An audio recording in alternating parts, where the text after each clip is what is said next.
आपका स्वागत है आपके अपने channel math king maker concept पे फोकस। आज हम पढ़ने वाले हैं क्लास 11 का chapter 12 that is introduction to 3D geometry. क्या क्या पढ़ेंगे उसमें? कोऑर्डिनेट इन 3D स्पेस, 3D स्पेस के बारे में पढ़ेंगे। ऑक्टेंट्स कैसे फाइंड करते हैं, जैसे हमने टू डायमेंशनल ज्योमेट्री के अंदर 4 क्वाड्रेंट पढ़े थे, इसी तरह से यहाँ पे 8 ऑक्टेंट्स होते हैं, तो उनके बारे में जानेंगे। डिस्टेंस बिटवीन 2 पॉइंट्स, वो फॉर्मूला क्या होता है वो जानेंगे। कुछ एग्जांपल्स डिस्कस करेंगे और सेक्शन फार्मूला। देखो ये जस्ट इंट्रोडक्शन है 3D ज्योमेट्री का, ठीक है। बेसिक सिंपल चीज़ें हैं, बहुत सिंपल चीज़ें हैं। सो लेक्चर को पूरा देखने के लिए बने रहिए चैनल के साथ, मैथ किंग मेकर के साथ। लेक्चर को पूरा देखिए तो आपको अच्छे से समझ में आएगा, ठीक है। 2D ज्योमेट्री आपने क्लास 10th के अंदर पढ़ी है, तो उसी का थोड़ा सा जस्ट ये हल्का सा एक एक्सपेंशन है, ओके। सो 3D ज्योमेट्री के अंदर क्या होता है, जैसे आपने कोई शेप देखी होगी, ठीक है। जैसे मान लो यही एक शेप है, ये डस्टर है, क्या है ये? This is a cubic shape, है ना, क्यूबिक शेप है ये आपका। तो इसमें क्या है कि कितने फेस हैं इसके, कितने एज हैं। तो ये देखो, ये इसके फेस कितने हैं इसके पास, देखो 1 2 3 4 5 और 6 यहाँ पे हो जाते हैं फेस, ठीक है। तो और प्लेन कितने हैं इसके पास, प्लेन अभी मैं थोड़ा पिक्चराइजेशन के माध्यम से आपको यहाँ पे दिखाऊंगा। तो यहाँ पे देख लेते हैं हम, यहाँ पे एक्सिस होंगे आपके 3। जैसे 2D डायमेंशन में 2D ज्योमेट्री के अंदर क्या होता है, स्पेस आपके एक्सिस होते हैं 2, यहाँ पे एक्सिस रहेंगे 3, ठीक है। एक्स एक्सिस, वाई एक्सिस और एक यहाँ पे इंक्लूड हो जाता है जेड एक्सिस, ठीक है। क्योंकि जैसे मान लो ये कोई प्लेन है, तो इस प्लेन के साथ साथ ये तीसरा एक्सिस जो, और एक्सिस की क्या खास बात होती है कि तीनों एक्सिस एक दूसरे के परपेंडिकुलर होते हैं।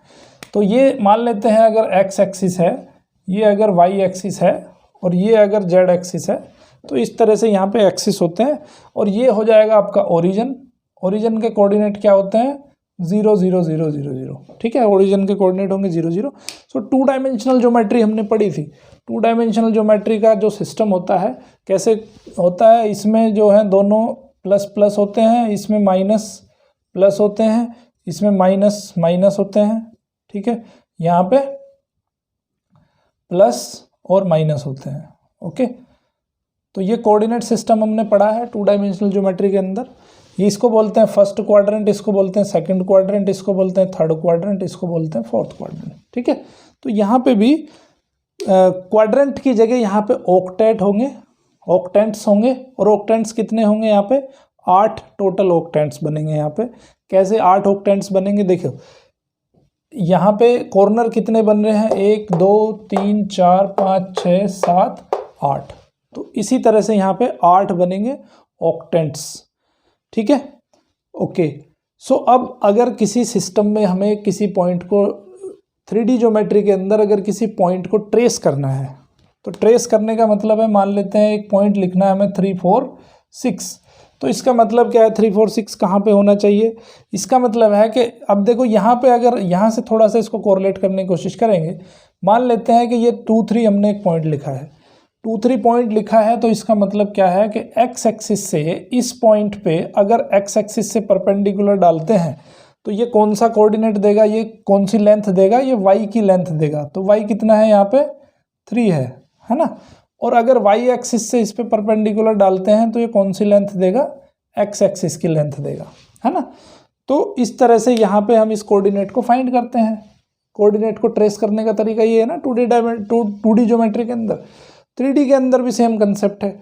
तो अगर मान लेते हैं यहाँ पे ये पॉइंट है आपके पास A, क्या 2 3 4 है मान लेते हैं, तो इसका मतलब क्या है कि एक्स एक्सिस पे इसकी लेंथ कितनी है, एक्स एक्सिस पे इसकी लेंथ आप जो कवर करोगे वो लेंथ कवर करोगे 3, है ना।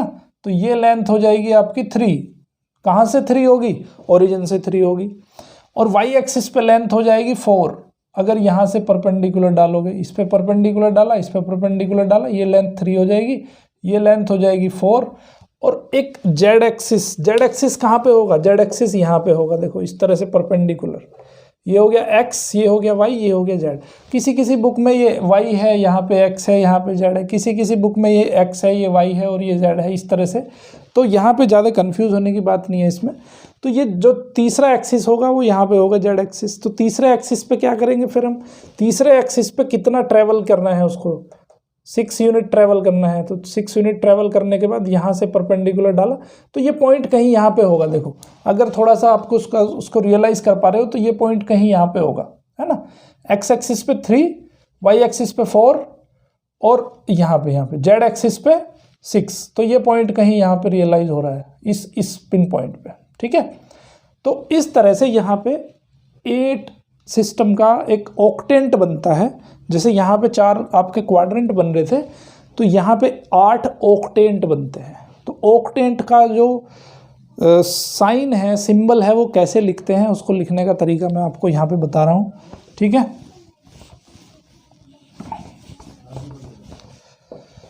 जैसे यहाँ पे आपने देखा था 2D डायमेंशनल 2D ज्योमेट्री के अंदर कैसे हम क्वाड्रेंट के सिंबल को लिखते थे, सिमिलर फैशन में हम यहाँ पे ऑक्टेंट आपको लिखना सिखाएंगे। 8 ऑक्टेंट होंगे, ठीक है। तो ऑक्टेंट के अंदर सिंबल क्या होंगे, ये आपका ध्यान रखने वाली बात है। बहुत शॉर्टकट ट्रिक्स मैं आपको सिखा रहा हूँ कैसे हम ऑक्टेंट के सिंबल को डिसाइड करते हैं, ठीक है। तो सबसे पहले आपको क्या लिखना है, देखो ये जो आपकी 2D डायमेंशनल ज्योमेट्री है, इसमें क्या होता है, प्लस प्लस होता है, माइनस प्लस, माइनस माइनस और यहाँ पे प्लस माइनस, ठीक है। तो सबसे पहले आपको क्या करना है, जैसे उसमें लिखा है आपने फर्स्ट सेकंड थर्ड फोर, उसकी तरह ही लिख लो। तो पहले हमने लिखा प्लस प्लस, ठीक है। दूसरे में लिखा क्या हमने, माइनस प्लस। तीसरे में लिखा माइनस माइनस। चौथे में लिखा प्लस माइनस, ठीक है। अब इसको फिर रिपीट कर दो।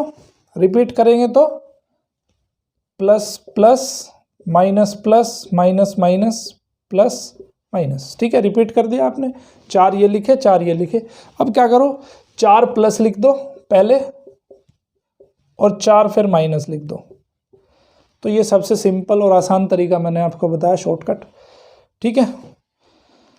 फिर से एक बार दोहरा देता हूँ, ऑक्टेंट लिखने का तरीका कैसे है, जो आपके 2D डायमेंशनल ज्योमेट्री है, 2D डायमेंशनल ज्योमेट्री के अनुसार plus plus, minus minus, minus minus, आपने पहले ये 4 चीज़ें लिखनी है, 4 लिखना है, फिर इसको रिपीट करना है, ठीक है। रिपीट करने के बाद में फिर यहाँ पे plus plus plus plus 4 plus लिखने हैं, 4 माइनस लिखने हैं।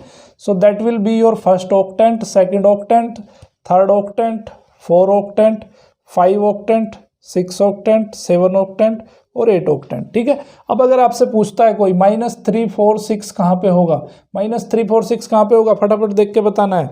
माइनस इसमें हो सकता है, इसमें देखो ये सेकंड ऑक्टेंट ही आ गया, तो ये -3 4 6 किस में होगा, सेकंड ऑक्टेंट के अंदर होगा। तो ये बहुत ही अच्छी शॉर्टकट टेक्निक है, इसका आप इस्तेमाल कर सकते हो ऑक्टेंट फाइंड करने के लिए। पूछा जाता है एग्जाम में कि ये जो कोऑर्डिनेट है वो किस ऑक्टेंट में लाई करेगा, ठीक है। सो आई होप कि ये शॉर्ट ट्रिक्स आपको पसंद आई होगी। कमेंट बॉक्स में जाके ज़रूर कमेंट लिखें मुझे कि ये शॉर्ट ट्रिक्स आपको कैसी लगी, ठीक है। उसके बाद आपको करना है एक्सरसाइज नंबर 12.1। 12.1 में सिंपल कंसेप्ट है, सिर्फ उसने क्या दिया है आपको, और एक चीज़ और आपको याद रखनी है, वो मैं बता देता हूँ स्पेशल।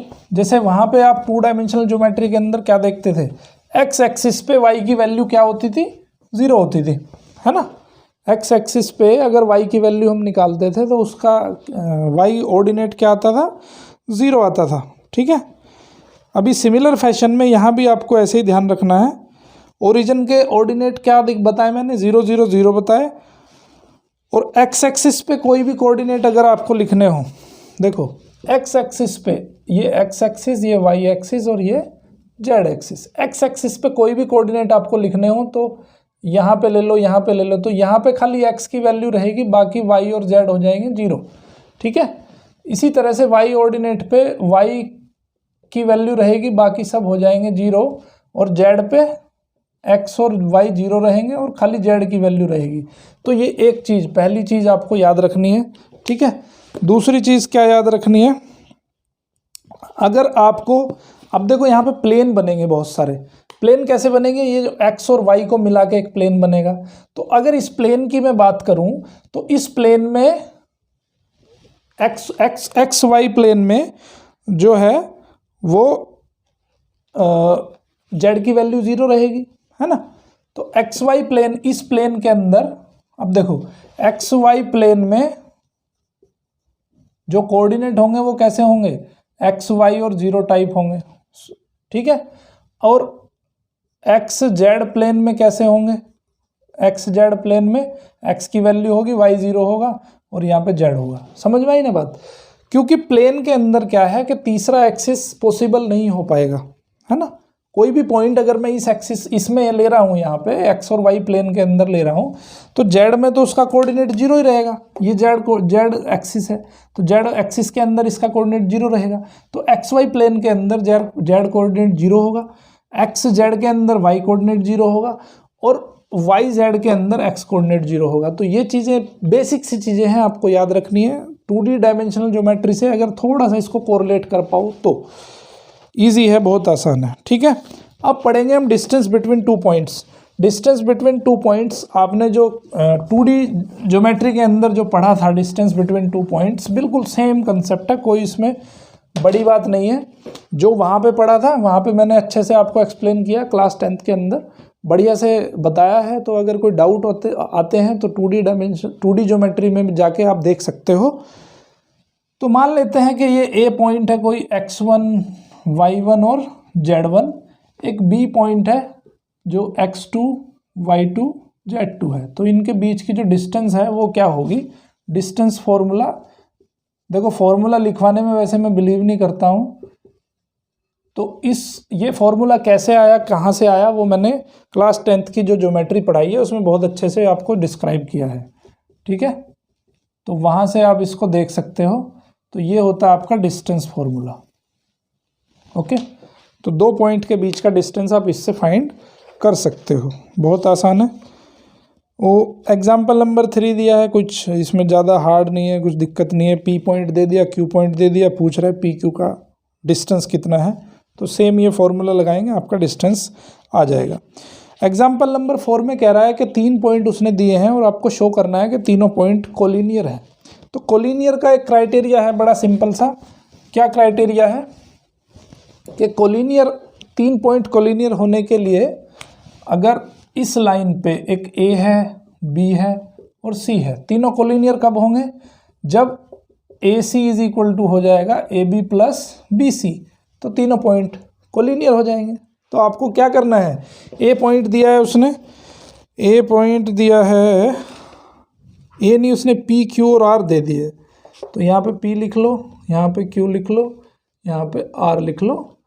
तो ये हो जाएगा आपका P R is equal to P Q plus Q R. अब ऐसा नहीं है कि पी यहाँ पे होगा, क्यू यहाँ पे होगा, आर यहाँ पे होगा, क्यू यहाँ पे भी हो सकता है, पी यहाँ पे भी हो सकता है, तो वो डिपेंड करता है। तो पी की वैल्यू उसने दी है -235, लेकिन कंसेप्ट यह है कि 2 को ऐड करने के बाद तीसरे के बराबर हो जाना चाहिए। वो पी है -235, क्यू है 123 और आर है 70 -1, ठीक है। अब ये डिस्टेंस निकाल लो, ये डिस्टेंस निकाल लो और ये डिस्टेंस निकाल लो, देख लो तीनों में क्या ये कॉम्बिनेशन बन रहा है। तो पी क्यू की वैल्यू निकालो, पी क्यू की वैल्यू डिस्टेंस फार्मूले से मैं डायरेक्ट लिख देता हूँ, पी क्यू, क्यू आर और पी आर, इनकी वैल्यू मैं डायरेक्ट लिख देता हूँ, आप डिस्टेंस फार्मूले से निकाल लेना। तो ये डिस्टेंस आ गई है, एक की आई है 14√, एक की आई है 214√, इसकी आई है 314√। तो इसको और इसको अगर ऐड करोगे तो यही मिलेगा। इसका मतलब है कि ये पॉइंट क्या है, कोलिनियर है। एग्जाम्पल 5 में भी उसने क्या है, एक 3 पॉइंट दे दिए और उनको बोल रहा है कि ये आपको प्रूव करना है कि राइट एंगल ट्राइंगल है। तो राइट एंगल ट्राइंगल के अंदर क्या होता है, देखो ये एक ट्राइंगल है ABC, इनके तीनों पॉइंट उसने दे दिए हैं, तो ये डिस्टेंस फाइंड कर लो, ये डिस्टेंस फाइंड कर लो, ये डिस्टेंस फाइंड कर लो। अगर ये डिस्टेंस का स्क्वायर इसके स्क्वायर प्लस इसके स्क्वायर के बराबर हुआ है, मतलब पाइथागोरस थ्योरम को अगर सेटिस्फाई कर रहे हैं, तो इसका मतलब ये राइट एंगल ट्राइंगल है। ईजिली कर पाओगे, ओके। अभी मैं एक एग्जाम्पल नंबर 6 कर देता हूँ। ये सिंपल से एग्जाम्पल है, इसलिए मैं इनको छोड़ रहा हूँ आपके लिए, कुछ होमवर्क भी होना चाहिए। एग्जाम्पल नंबर 6 क्या कहता है, find the equation of set of points P such that P A square, उसने दिया है कि P A square plus P B square is equal to 2k square, where A and B are the points. A दिया है उसने 3, 4, 5 और B दिया है उसने -1, 3, -7।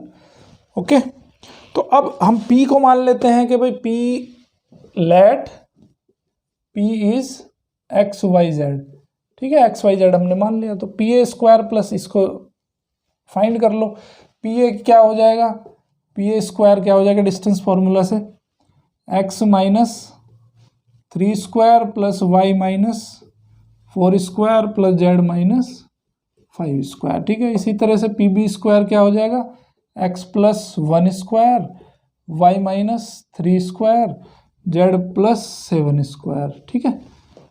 तो यहाँ से रख दो values, x minus P A square plus P B square is equal to 2k square, तो ये रख दो वैल्यूज इसके, दोनों को ऐड कर दो, z minus 5 square plus x plus 1 square y minus 3 square z plus 7 square is equal to 2k square. इसको स्क्वायर ओपन करके इसको सोल्व कर लोगे। सोल्व करने के बाद मैं फाइनल इक्वेशन लिख देता हूँ, 2x square 2y square 2z square minus 4x minus 14y plus 4z is equal to 2k square minus 109, ठीक है। तो इस तरह से फाइनल इक्वेशन आ गई। इसी पे बेस सिंपल एक्सरसाइज आपकी 12.2 है, बहुत इजीली हो जाएगी। कभी अगर कोई फिर भी दिक्कत आ रही है तो आप कमेंट बॉक्स में जाके ज़रूर कमेंट करिए, आपको उसका आंसर मिल जाएगा, ठीक है। बहुत सिंपल क्वेश्चंस है। अब उसके बाद अब देखो हम थोड़ा सा 2D को फिर एक बार रिमाइंड करेंगे। आपने सेक्शन फॉर्मूला वहाँ पे पढ़ा था, तो सेक्शन फॉर्मूला दो तरह से आपने पढ़ा था, एक तो इंटरनल डिवीजन, एक एक्सटर्नल डिवीजन, ठीक है, इंटरनल और एक्सटर्नल। तो इंटरनल डिवीजन में क्या होता था कि ये अगर A है ये B है तो एक C पॉइंट है जो इसको m/n के रेशो में डिवाइड कर रहा है, ठीक है। इसका पॉइंट मान लेते हैं x1 y1 था, इसका पॉइंट मान लेते हैं x2 y2 था। तो यहाँ से जो C का पॉइंट है, C का पॉइंट xy कैसे देते थे हम, mx2 plus n x1 upon m plus n, इसी तरह से देते थे, है ना। और y कैसे देते थे, m y2 plus n y1 upon m plus n। थोड़ा सा रिमाइंड करो, ठीक है। इसमें बस क्या है, इसमें हमारे पास तीसरा एक पॉइंट और आ गया, मतलब x1 y1 और z1 xy z x2 y2 z2। तो यहाँ पे z भी ऐसे ही हो जाएगा, क्या हो जाएगा, m z2 plus n z1 upon m plus n, ठीक है। और अगर यहाँ ये एक्सटर्नल डिवीजन हो रहा है, एक्सटर्नल में क्या होगा कि a यहाँ होगा, b यहाँ होगा और c कहीं यहाँ पे होगा। तो ये अगर इसको m/n के रेशो में अगर डिवाइड कर रहा है, ठीक है, इसका मतलब क्या है कि m है a से b तक और bc है आपका n, m है a से b तक, ठीक है, a से b तक m है और b से c तक n है। तो एक्सटर्नल डिवाइड कर रहा है इसको।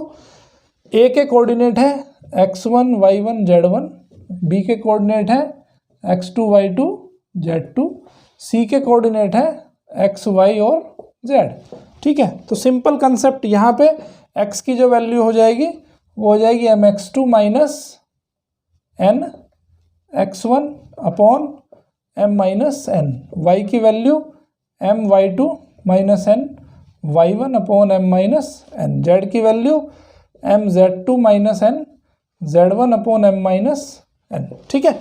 इस तरह से हम एक्सटर्नल डिवीजन और इंटरनल डिवीजन के फॉर्मूले को यहाँ पे लिख सकते हैं, ठीक है, ओके। अब देखो यहाँ पे दो सिनेरियो हैं। अगर ये पॉइंट मिड पॉइंट हो जाता है तो m और n की वैल्यू बराबर हो जाती है, तो उस केस में x की वैल्यू क्या आ जाएगी, x1 प्लस x2/2, y की वैल्यू हो जाएगी y1 प्लस y2/2 और z की वैल्यू हो जाएगी z1 प्लस z2/2, ठीक है। इसको हम एक तरीके से ऐसे भी लिख सकते हैं कि अगर हम m अपॉन n को लैम्डा मान लें, ठीक है, लैम्डा अगर इसको मान लें तो रेशो क्या हो जाएगा, λ/1 हो जाएगा। तो हम क्या कर सकते हैं कि m की जगह पे हम लैम्डा को रख सकते हैं और n की जगह पे हम 1 को रख सकते हैं। ये सब मैंने क्लास 10th के अंदर बहुत अच्छे से कवर किया है।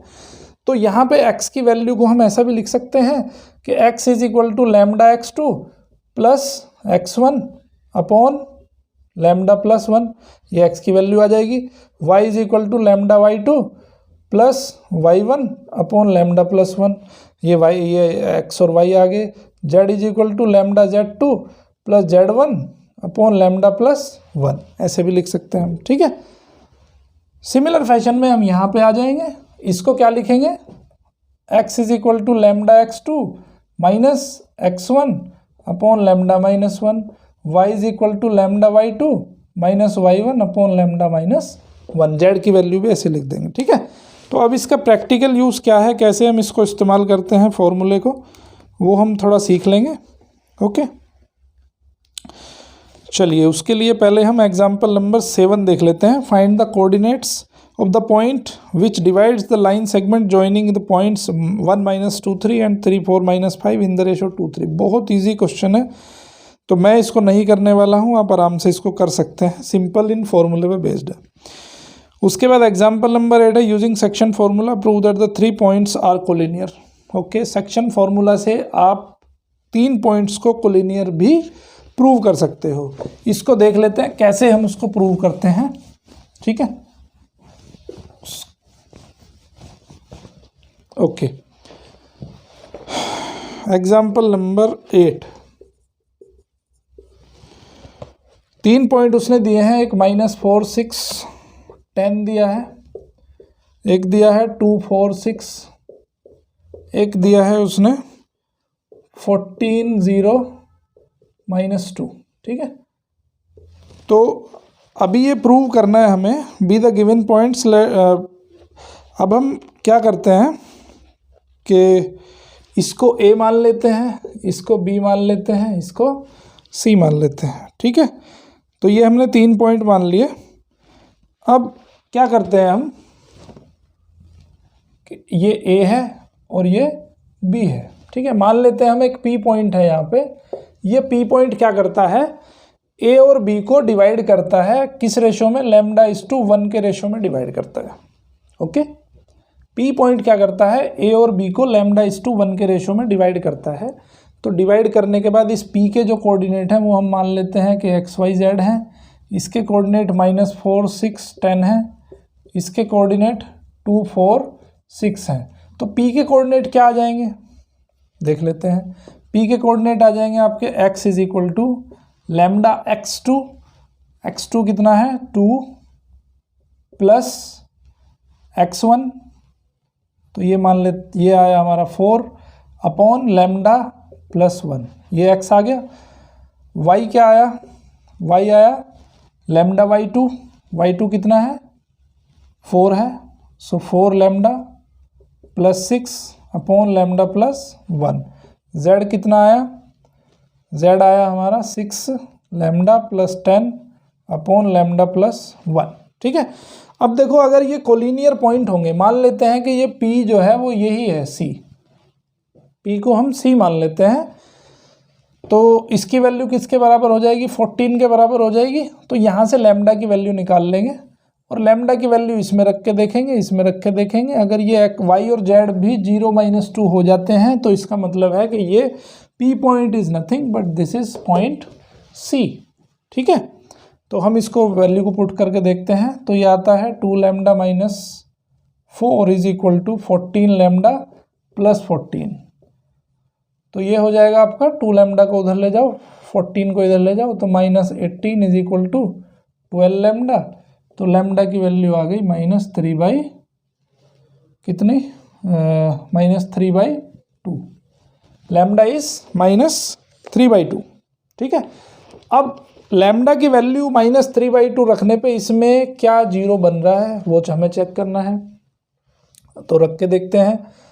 तो 4 × -3/2 + 6 अपॉन -3/2 + 1, तो ये हो जाएगा 2 2 = 4 -6 + 6 अपॉन -3/2 + 1 कितना आ गया, 0 आ गया। इसका मतलब ये तो मैच हो गया। ओके, अभी लैम्डा की वैल्यू फिर -3/2 इसमें रख दो, तो 6 × -3/2 + 10 अपॉन -3/2 + 1, 2 से 6 कटा, -9 + 10 अपॉन ये हो जाएगा -1/2, तो यहाँ पे ये बचेगा 1 और 2 अपॉन -1, तो ये आ जाएगा -2। -2 भी मैच हो रहा है। इसका मतलब लैम्डा की वैल्यू के लिए जो पॉइंट आ रहा है आपका y और z का कोऑर्डिनेट, तो वो यही आ रहा है। इसका मतलब P is nothing but it is C। तो प्रूव हो गया यहाँ पे कि तीनों पॉइंट जो है वो कोलिनियर है। तो इस तरह से यहाँ पे एग्जाम्पल नंबर 8 को करना है। उसके बाद एग्जाम्पल नंबर 9 है, find the coordinate of the centroid of the triangle whose vertices are. अब हमें एक ऐसे ट्रायंगल के सेंट्रोइड फाइंड करने हैं जिसके वर्टिसेस दिए हुए हैं। ठीक है, ये एक एज ए फॉर्मूला भी आप इसको याद रख सकते हो, लेकिन मैं आपको टेक्निक बता देता हूँ और इसको होमवर्क के लिए देता हूँ आपको। एक हमारे पास क्या है, सेंट्रोइड, ये ट्रायंगल है ABC। ए के coordinate x1 y1 z1, B के coordinate x2 y2 z2, C के कोऑर्डिनेट x3 y3 और z3। ठीक है, अब देखो इसका जो सेंट्रोइड बनता है कैसे बनता है, इसकी मीडियन जो होती है, मीडियन डालनी पड़ती है हमें। ठीक है, तो मीडियन का मतलब क्या है कि ये और ये इसको किस में डिवाइड कर रही है, हाफ हाफ में डिवाइड कर रही है। तो इसको, इसके कोऑर्डिनेट क्या हो जाएंगे, x1 + x2/2, y1 + y2/2 और z1 + z2/2।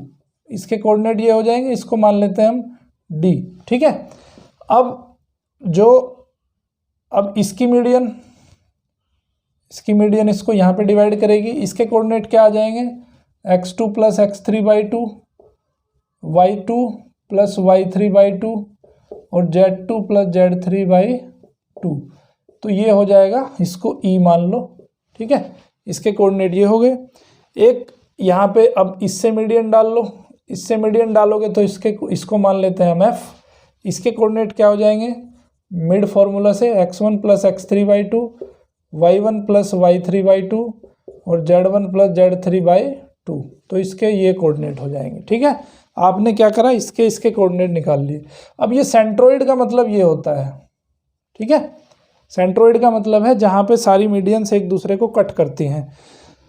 अब इसकी मीडियन की खास बात क्या है कि ये इसको 1:2 के रेशो में डिवाइड करती है। मतलब अगर ये 1 पार्ट है तो ये होगा पार्ट 2, 1:2 के रेशो में डिवाइड करती है। तो मिड से ये जो सेक्शन फॉर्मूले से आप इस पॉइंट को फाइंड कर सकते हो।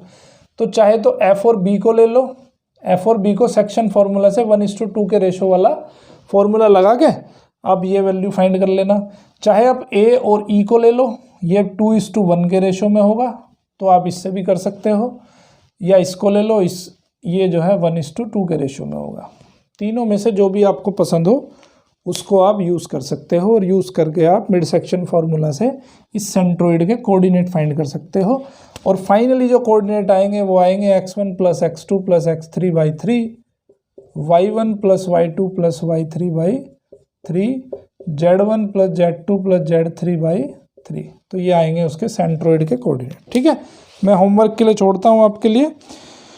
उसके बाद करना है example number 10, find the ratio in which the line segment joining the points and points is divided by the YZ plane. YZ plane की खासियत क्या है, मैंने आपको क्या बताया था कि YZ प्लेन के ऊपर x की वैल्यू क्या रहेगी, 0 रहेगी। तो उसने क्या किया है कि आपको एक कोऑर्डिनेट दे दिया उसने, है ना। एक पॉइंट है हमारे पास A के कोऑर्डिनेट उसने दे दिए 4 8 0 4 8 10, बी के कोऑर्डिनेट 6 10 -8 6 10 -8। ठीक है, ये बी है। अब इसको क्या करता है, एक प्लेन कट करता है। ठीक है, प्लेन कौन सा, YZ प्लेन। YZ प्लेन पे क्या होगा, एट YZ प्लेन x = 0। तो मान लेते हैं यहाँ पे उसको कट करता है, तो यहाँ पे मान लेते हैं C कट करेगा। तो एक पॉइंट तो हमें मिल गया, x की वैल्यू 0 रहेगी, y और z की वैल्यू रहेगी कुछ। ठीक है, तो ये कह रहा है कि find the ratio in which the line segment joining the points 4, 8, 10 and divided by the Y Z plane. तो हमें ये पता चल गया। अब ये रेशो को हम मान लेते हैं कि λ:1 का रेशो है, मान लेते हैं, ठीक है। तो हमें रेशो फाइंड करना है। तो ये कोऑर्डिनेट हमें पता है, तो x की value x is equal to 0 is equal to λ(x2) मतलब 6λ प्लस 4 अपॉन λ+1। यहाँ से λ की वैल्यू हमें फाइंड करनी है, तो ये तो 0 हो जाएगा। 6λ प्लस 4 इज इक्वल टू 0, तो λ इज इक्वल टू -2/3। इसका मतलब क्या है, माइनस आया, इसका मतलब क्या है कि ये जो पॉइंट है C एक्सटर्नल डिवीजन में है, ठीक है।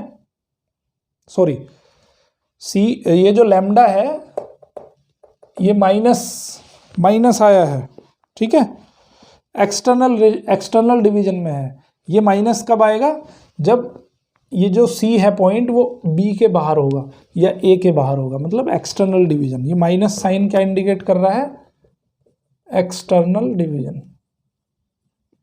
तो ये चीज़ आपको ध्यान रखनी है, ठीक है। इस तरह से ये एक्सरसाइज कंप्लीट होती है। एक्सरसाइज 12.3 इसी पे बेस्ड है, सिंपल इंटरसेक्शन फॉर्मूले पे बेस्ड है, एक्सटर्नल डिवीजन या इंटरनल डिवीजन, ठीक है। मिसलेनियस एग्जांपल्स भी हैं। अब देखो, जैसे एक मिसलेनियस एग्जांपल दिया है, इसमें कुछ मैं हिंट्स आपको दे देता हूँ। एक पैरेललोग्राम प्रूव करना है, तो पैरेललोग्राम के अंदर क्या होता है, पैरेललोग्राम के अंदर आमने सामने की जो फ्रंट साइड्स होती हैं वो इक्वल होती हैं और दोनों साइड उसकी पैरेलल होती है, ठीक है। तो 90 डिग्री एंगल नहीं होता है पैरेललोग्राम के अंदर। तो वो सब चीज़ें हैं, कुछ हिंट्स ले लेना इनसे और आपको आराम से समझ में आ जाएंगे, ठीक है।